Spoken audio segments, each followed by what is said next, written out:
தென்னை மரம் வச்சவன் தின்னுட்டு சாவான், பனை மரம் வச்சவன் வந்து பார்த்துட்டு சாவான். இலக்கியம்ங்கிறது பனை மரம் மட்டும். இங்க இப்போ வைக்கிறத வந்து நம்ம பார்க்க மட்டும்தான் செய்யும். அதுக்கான பயணியோ இல்லை அதுக்கான ஒரு எந்த விதமான பயணியும், அது வந்து பொருளாதார ரீதியாகவும் சரி இல்லை மரியாதை ரீதியாகவும் சரி, எந்த இதையுமே நமக்கு அது கொடுத்துருமா அப்படின்னு கேட்டால் அது வந்து பெருசா இந்த வெளிப்படையான நம்ம இயங்கக்கூடிய அன்றாட சமூகம் இருக்குல்ல, அது வந்து நம்மளை சீண்டிக்கிட்டே இருக்கும். எப்படின்னா, நீ காலையில் எந்திரிச்சு ஒரு வேலைக்கு போகும், அதில் வரக்கூடிய சம்பாத்தியத்தின் மூலியமாக உனக்கான ஒரு வாழ்க்கையை அமைச்சுக்கோ. அந்த வாழ்க்கையில உனக்கு ஒரு குடும்பம் இருக்கும், அந்த குடும்பத்துக்கு ஒரு சமூகம் இருக்கும், அந்த சமூகத்துக்கு நீ உழைத்து கொண்டே இருக்கணும் அப்படிங்கிற ஒரு அன்றாடத்துக்குள்ள மாட்டிக்கிட்டு இருக்கப்போ, இலக்கியம் அந்த அன்றாடத்திலிருந்து உங்களை விடுவிக்கும். அந்த அன்றாடத்திலிருந்து நீங்க எப்படியான ஒரு முன்னெடுப்பை நம்ம செஞ்சுக்கலாம், அந்த முன்னெடுப்புகள் நமக்கும் இன்னொரு மனிதர், நமக்கு முன்னாடி அணுகக்கூடிய இன்னொரு சக மனிதர் கிட்ட எப்படி உரையாடுதல் அப்படிங்கிறத வந்து முக்கியமா ஒண்ணு கற்றுக்கிறது. ஒவ்வொரு புரிதலும் ஒரு புது பிறவி அப்படின்றதுதான் சார். அப்போ அந்த புரிதலுக்கு நம்ம எவ்வளவு உரையாடுறோம் அப்படிங்கிறது ரொம்ப முக்கியம். ஏன்னா இப்ப இருக்க சமூகம் சார்ந்து நம்ம இயங்கிட்டு இருக்கிறோம், இல்ல சமூகத்துல இந்த இலக்கியம் என்ன மாட்ட பங்காற்றிட்டு இருக்கு அப்படின்னு. இங்க வந்து பேசினவங்க எல்லாரும் சொன்னாங்க சாகித்ய அகாடமி அது மாட்ட சம்பந்தப்பட்ட விருதின் மூலம் அடையாளப்படுத்துறதுங்கிறது வேற, எழுத்தின் மூலம் அடையாளப்படுத்துறதுன்னு வேற. எழுத்தின் மூலமும் நம்மளோட செயலின் மூலியமாகவும் தான் நம்ம என்னைக்கும் அடையாளப்படுத்தப்படணும் அப்படின்னு. ஒரு விருதுங்கிறது அவங்க கிட்ட கொண்டு போய் சேர்க்கறதுக்கான இடமா இருக்கும், ஒரு தகுதியா இருக்குமே தவிர்த்து கையில வச்சிருக்க புத்தகமும் அது சார்ந்த மனநிலையும் அதுல இருக்கக்கூடிய எழுத்துக்களும் தான் நம்ம போய் சேர்த்து நினைக்கிறோம்.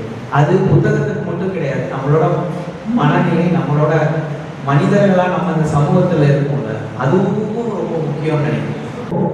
ஒரு வாசிப்புல நம்ம உள்ள போறப்போ நம்மளோட ரியாக்ஷனை பார்க்கணும், கவனிக்கணும். இனிமேல் நம்ம வாசிக்கிறப்போ ஏன் அந்த ரியாக்ஷனை கவனிக்கணும் அப்படின்னு சொன்னோம்னா, நம்மளோட அன்றாடங்கள்ல அந்த ரியாக்ஷனை நம்ம எவ்வளோ அபரிமிதமா தேவையில்லாம பயன்படுத்திக்கிட்டு இருக்கிறோம் அப்படிங்கிறத நம்ம யோசிக்க முடியும். நமக்கு நடக்கக்கூடிய அன்றாடங்கள் இருக்குல்ல, அதுல நம்ம தேவையில்லாம நிறைய எதிர்வினைகள் ஆற்றிக்கிட்டே இருக்கும். நம்மளோட எதிர்வினைகள் இருக்குல்ல, அது வந்து இந்த சமூகத்துக்கு தேவையா தேவையில்லையா அப்படிங்கிறது கூட தெரியாம நம்ம வந்து எதிர்வினை ஆற்றிக்கிட்டே இருக்கும். அதுல இருந்து நம்மளோட எனர்ஜியை வந்து குறைச்சிக்கிட்டே இருக்கும். அப்போ நம்மளோட எதிர்வினைகள்ல கவனம் செலுத்தணும் அப்படிங்கிறத வந்து நம்ம இந்த அவையிலிருந்து ஒரு புத்தக வாசிப்பை வந்து நோக்கி நகரணும் அப்படின்னு நினைக்கிறவங்களுக்கு அதை நம்ம பார்த்துக்கலாம் ஈஸியா.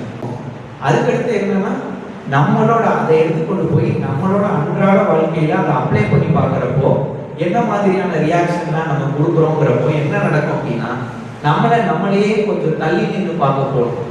நம்மளே கொஞ்சம் தள்ளி நின்று பார்த்தோம் அப்படின்னா, நம்ம கோபப்படுறத தள்ளி நின்று பார்த்தோம்னு வச்சுக்கோங்களேன். சாப்ளின் சொல்றாரு, என்னுடைய படங்கள் எல்லாமே ஒயிட் ஷாட்ல இருக்கிறது, மேக்சிமமான என்னோட ஒயிட் ஷாட்ல இருக்கிறதுக்கான காரணங்கள் என்ன அப்படின்னா, தூரமா நின்று பார்க்குறப்போ எல்லாம் காமெடியா தெரியும், நகைச்சுவையா தெரியும் தூரமா நின்று பார்க்குறப்போ. அப்போ இந்த ரியாக்ஷனை உங்களோட அன்றாடங்கள்ல நீங்க அப்ளை பண்ணி பார்க்குறப்போ உங்களுக்கு ஒரு விலகுதல் அங்கே ஏற்படும். அந்த விலகுதல் ஏற்படுறப்போ நீங்க அதை நகைச்சுவையாக பார்க்கும் மனநிலைக்கு ஆளாகும். இப்படி ஒரு மனநிலை உங்களுக்கு வேற மனநிலையை நீங்க தள்ளி நின்று பார்க்குறப்போ கொடுத்துக்கிட்டே இருக்கும். ஒரு எக்ஸாம்பிளுக்கு ஒரு சொல்லணும், இப்போ நானும் என்னோட ஃப்ரெண்டு ஒருத்தவங்களும் போயிட்டு இருக்கோம். அவங்க தோழி, அவங்க பெண். நடுவில் வந்து ஒருத்தவங்க வந்து ஒரு ரோட்ல வந்து ஒரு 2 பேர் வந்து ரொம்ப சண்டை போட்டுட்டு இருக்காங்க. கெட்ட வார்த்தையில பேசி ரொம்ப சண்டை போட்டுட்டு இருக்காங்க. எனக்கு தான் ரொம்ப ஒரு கூச்சமா இருக்கு. அவங்க பேசக்கூடிய வார்த்தைகள் வந்து ரொம்ப ஒரு பெண்ணோட உறுப்புகளை வச்சு ரொம்ப பேசக்கூடிய வார்த்தைகள் ரொம்ப எனக்கு ஒரு என்னடா இது அப்படிங்கிற மாதிரி. ஆனா என் பின்னாடி இருக்கக்கூடிய தோழி சொல்றாங்க, இவங்க ஏன்டா இவ்வளவு ரொமான்டிக்கா பேசிக்கிட்டு இருக்காங்க. அப்போ ஒரு கெட்ட வார்த்தை, அந்த பெண் சார்ந்த கெட்ட வார்த்தையை அந்த பொண்ணு தூரமா நின்று பாக்குறப்போ, ஏன்டா இவ்வளவு ரொமான்டிக்கா பேசிக்கிட்டு இருக்கீங்க ரெண்டு பேரு அப்படிங்கிற ஒரு பார்வை. அதுதான் ரியாக்ஷன் நம்ம சொல்றோம். இந்த கூட்டம் வந்து ரொம்ப கம்மியா இருக்கு, இங்க வந்தவங்க ரொம்ப கம்மியா இருக்காங்க. இல்ல, இங்க வந்தவங்கள என்ன மனநிலையோட வந்திருக்காங்க அப்படிங்கிறது ரொம்ப முக்கியம். அவர் சொன்னப்போ சொல்றாரு, சிம்பிளா ஒண்ணே ஒண்ணு, ஒரு ஆண் ஒரு தன்னுடைய வளர்ப்பு காலையை அணுகிற மாட்டோம் அதே மனநிலையோட தன் வீட்டில் உள்ள பெண்ணை அணுகிறான் அப்படிங்கிற ஒரு பார்வை இருக்குல்ல, அந்த பார்வை தான் அவரோட ரியாக்ஷன். அதுல சொல்றப்போ அவர் என்ன சொல்றாரு அப்படின்னா, நானும் அப்படின்னா சொல்றேன். ஒரு இலக்கியம் என்ன செய்யும் அப்படின்னா, உங்களைய வெளிப்படையா காட்டும், உங்களைய வெளிப்படையா உணர வைக்கும். அந்த வெளிப்படை தன்மைக்கு உங்களை நகர்த்தும். அந்த வெளிப்படை தன்மை இருக்குல்ல, ரொம்ப சுலபமா நம்ம வாழ்க்கையில நம்மளோட பிரச்சனைகள் நம்ம பார்க்கறோம்ல, ஒரு பணத்துல ஆரம்பிச்சு, குழந்தை வளர்ப்புல ஆரம்பிச்சு, அரசுல இருந்து, அதிகாரத்துல இருந்து, இப்படி எவ்வளவோ பிரச்சனைகளை நம்ம அன்றாடங்களை சந்திச்சுக்கிட்டே வரோம். அந்த பிரச்சனைகள்ல இருந்து நம்ம விடுபடுறதுக்கோ இல்ல அந்த பிரச்சனைகளை எதிர்கொள்றதுக்கு முதல்ல என்ன வேணும் அப்படின்னா, ரொம்ப சிம்பிளான மனநிலை தான். இதுக்கு பின்னாடி பெரிய தத்துவங்களோ, இதுக்கு பின்னாடியான பெரிய வாசிப்போ, பெரிய ஒரு அரசியல் பின்புலம் சார்ந்த எதுவுமே இல்லை. உங்களை நீங்களாக வெளிப்படுத்திக் கொள்ளும் போதுதான் அங்க நம்ம கத்துக்க முடியும். அப்போ நம்மளை வெளிப்படையா நம்ம காட்டிக்காத போது அந்த இடத்துல என்ன விளைகிறது அப்படின்னா, கத்துக்கிறதுங்கிற ஒரு விஷயமே விளைகிறது. அப்போ நம்ம கத்துக்கவே மாட்டோம். என்னன்னா, ஒரு வயதுக்கு அப்புறம் நமக்கு முன்னாடி ஜெனரேஷன் என்ன சொன்னாங்களோ அதை அப்படியே செஞ்சுட்டே வந்து திருப்பி திருப்பி திருப்பி திருப்பி நமக்கு படித்தோம், கல்யாணம் பண்ணோம், குழந்தை வந்தது, அதை படிக்க வச்சோம். இப்போ அவன் நம்மளே பார்த்துட்டு அதே இதை ரிப்பீட் பண்ணுவோம், அதே சைக்கிள் ரிப்பீட் பண்ணுவோம். இப்போ அதைத்தான் இவங்க எல்லாரும் சொல்றப்போ சொன்னாங்க, நாங்க இவ்வளவு வேலை பார்த்தே எங்களுக்கு ஒன்றும் கிடைக்கல, இந்த இலக்கியத்துல வேலையே பார்க்காம எப்படி இலக்கியத்துல என்ன பண்ண முடியும் உங்களால? இத்தனை வேலை பார்த்துட்டு நடுவுலையே எங்களை நான் இது வரைக்கும் காசு சம்பாதிக்கிறோம், ஏதோ முடிஞ்சதை சம்பாதிக்கிறோம், என் பிள்ளை குட்டிகளை படிக்க வச்சுக்கிறோம், ஏதோ ஒரு வீட்டுல இருந்துக்கிறோம் அப்படின்னு. உங்களுக்கு எல்லாம் ஏதோ வருமானம்னாது இருக்கா இலக்கியத்துல? இல்ல நீங்க ஏதோ பண்றீங்களா? எப்படி இதுக்குள்ள இருந்துட்டு? அதுக்கான ஒரே சிம்பிளான ஒரே விஷயம் நம்ம சொல்றது என்னன்னா, நான் என்னுடைய இயல்புல எப்போதும் இருக்கேன். என் இயல்பை எந்த ஒரு மேடைக்காகவும் இல்லை எந்த ஒரு தனிநபருக்காகவும் இல்லை எந்த ஒரு அரசுக்காகவும் எந்த ஒரு அதிகாரத்துக்காகவும் என்னுடைய இயல்பை நான் எப்பையும் மாற்றிக்க வேண்டிய அவசியம் இல்லை. அப்படிங்கிற பட்சத்தில் எனக்கான இருப்பு இந்த சமூகத்துல ஏதோ ஒரு விதத்துல இந்த மேடையில கொடுக்கப்பட்டது போல் கொடுக்கப்பட்டு கொண்டே இருக்கிறது. இருக்கிறதுலே ரொம்ப கஷ்டமான வேலை என்ன தெரியுமா? கத்துக்கிறது கூட கிடையாது, ஈஸியா கத்துக்கலாம். அதை அப்ளை பண்ணி பார்க்கறது. அப்ளை பண்ணி பார்க்கறப்பதான் நம்ம யாருன்னு தெரியும், நம்ம எவ்வளவு வீக்கானவங்கன்னு தெரியும். அங்க சுயத்தை கேள்வி கேட்க வேண்டிய ஒரு சுயத்தை கேள்வி கேட்கறதுக்குல அது வந்து மிகப்பெரிய ஒரு மன சங்கடத்துக்கு உண்டான வேலை. அது என்னன்னா, ஒரு மிரர் மாட்டோம், ஒரு கண்ணாடி மாட்டோம். ஒரு கண்ணாடி எடுத்து உங்க முன்னாடி வச்சீங்கன்னா உங்களை அறியாமையே உங்களோட உடம்புல என்னென்ன தவறுகள் இருக்கோ அதுதான் சுட்டி காட்டப்படும். முதல்ல அதை தான் கிளியர் பண்ணிட்டு பார்ப்போம். அப்போ தன்னுடைய சுயத்தை அறிதல்ங்கிறது ஒரு கண்ணாடி மாட்டோம். அதுல உங்களோட தவறு தான் முதல்ல தெரியும். அதுல இருந்து தப்பிச்சுக்கிறதுக்கு தான் நம்மளோட அன்றாடங்கள்ல போய் ஒழிச்சுக்கணும். எப்படி? எனக்கு வேலை இருக்கு, எனக்கு வந்து குழந்தை இருக்கு, எனக்கு வந்து பணம் சம்பாதிக்கணும், எனக்கு வந்து வீடு கட்டணும். இந்த கனவுகள் எல்லாத்தோடையும் அப்போ வாழவே கூடாதா? எல்லா கனவுகளோடும் ஒருத்தவங்க வாழலாம். அந்த கனவுகள் அவங்களோட கைகளில் இருக்கிற வரைக்கும் வாழலாம். அந்த கனவுகளை வந்து இன்னொருத்தவங்க கையில நம்ம கொடுத்துட்டு எப்படின்னா ஒரு சிம்பிள் எக்ஸாம்பிளுக்கு ஒரு வீடு கட்டுறாங்க, 30 வருஷம் லோன் போடுறாங்க, அந்த லோனையும் வாங்கி வீடும் கட்டியாச்சு. அந்த வீட்டுல போய் குடியேற முடியல. ஏன்னா லோன் கட்டணும் அப்படின்னா அந்த வீட்டை வாடகைக்கு விட்டுட்டு அந்த வீட்டுல இருந்து வரதை எடுத்து லோன் கட்டிட்டு இவன் வந்து தனியா ஒரு வீட்டுல வாடகைக்கு இருக்கான். இப்படியே காலம் போதா? இப்போ நான் என்ன கேட்கிறேன், நம்ம என்ன இந்த ஜெனரேஷன்ல கேட்கக்கூடிய ஒரு கேள்வியை வச்சு பாருங்களேன். டேய், நீங்க 30 வருஷம் உயிரோட இருப்பீங்கன்னு நம்புறீங்களா? எப்படி நீங்க 30 வருஷம் உயிரோட இருப்பீங்கன்னு நம்புறீங்க? நீங்க முதல்ல அந்த நம்பிக்கை இருக்குல்ல, அது வந்து இந்த வெளிப்பாட்டு தன்மையில வரக்கூடிய சுயத்தை மறைக்கிறதுக்கான நம்பிக்கை. எப்படின்னா ஏதோ ஒரு பின்னாடி போய் ஒளிஞ்சுக்கிறது. ஏன்னா 30 வருஷம் நான் உயிரோட இருப்பேன்னு கூட நம்பிடுறான். ஆனா தனக்கு பிடித்த செயலை செய்யறதுக்கு அவன் ஏதேதோ காரணங்கள் சொல்லிக்கிட்டே இருக்கும். எப்படின்னா இப்போ ரியாக்ஷனுக்கு அவர் எடுத்துக்கிட்டதை பார்த்தோம் புலிசாரையில. அதே இது எரியும் பனிக்காடு எடுத்த நம்ம தோழர் சுபோ சொன்னதா ஒரு பார்ப்போம். ஒரு நிலத்தை எடுத்துக்கிட்டாரு.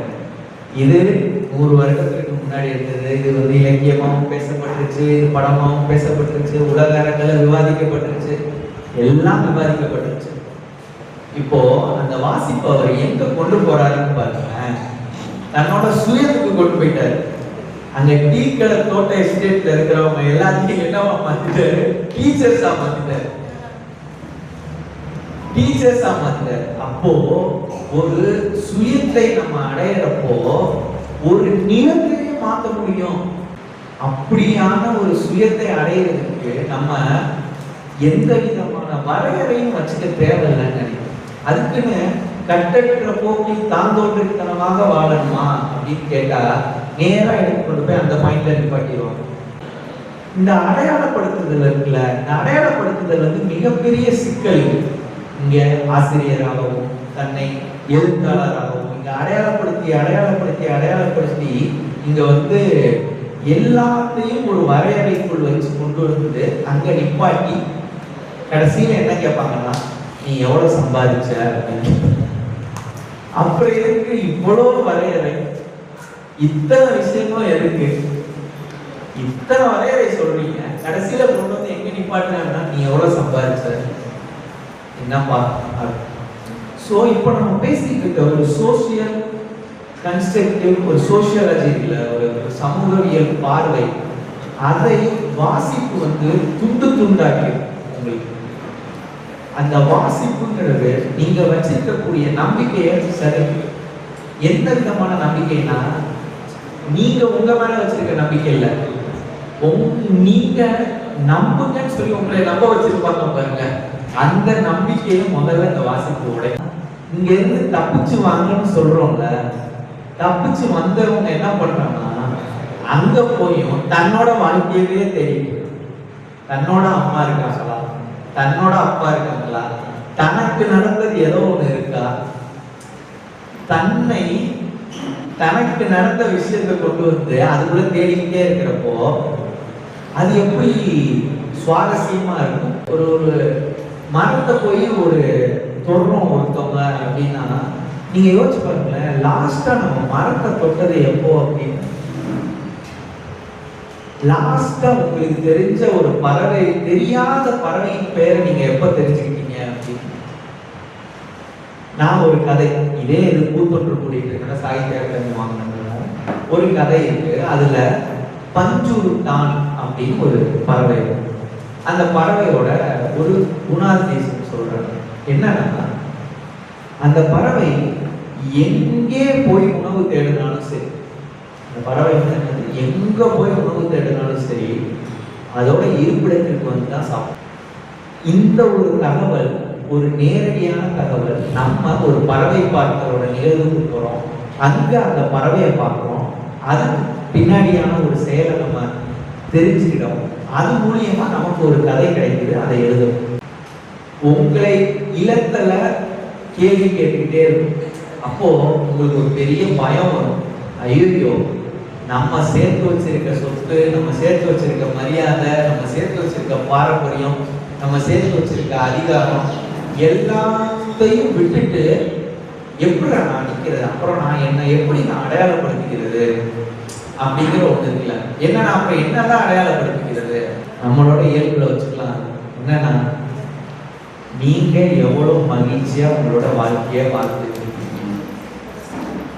கடைசியான ஒரு கேள்வி, உங்களோட இறப்பின் போது உங்களுக்கு கேட்கப்படுற கேள்வி ஒரே கேள்வி, லாஸ்டான கேள்வி என்னவா மட்டும்தான் இருக்கும் அப்படின்னா, நீங்கள் இந்த வாழ்க்கைய எவ்வளவு மகிழ்ச்சிகரமா வாழ்வீங்க. அந்த மகிழ்ச்சியை தொட்டு நீங்க செய்யக்கூடிய எல்லா செயல்களும் இருக்குல்ல, அது உங்களுடைய வாழ்க்கையோட பயணத்தை ரொம்ப அழகா தீர்மானிக்கும்னு நினைக்கிறேன். அந்த மகிழ்ச்சிங்கிற ஒன்றை சுற்றியான உங்களோட வாழ்க்கை இருக்குல்ல, நம்மளோட வாழ்க்கை, நாம கட்டமைச்சுக்கிற வாழ்க்கை இருக்குல்ல, நாம செய்யக்கூடிய செயல். இப்போ அந்த மகிழ்ச்சின்னு வரப்போ நம்ம எல்லாத்தையும் நம்ம விட்டுட்டு எல்லாத்தையும் நம்ம செஞ்சுட்டு அந்த மகிழ்ச்சியை நம்மளால அடைஞ்சிட முடியுமா? இங்கேயும் சொல்லலாம், இங்க மகிழ்ச்சிங்கிறது தனிப்பட்ட நபர் சார்ந்தது. மகிழ்ச்சிங்கிறது தனிப்பட்ட நபரை சார்ந்தது. இங்க நம்ம ஒரு மித்த உடைச்சிடலாம்.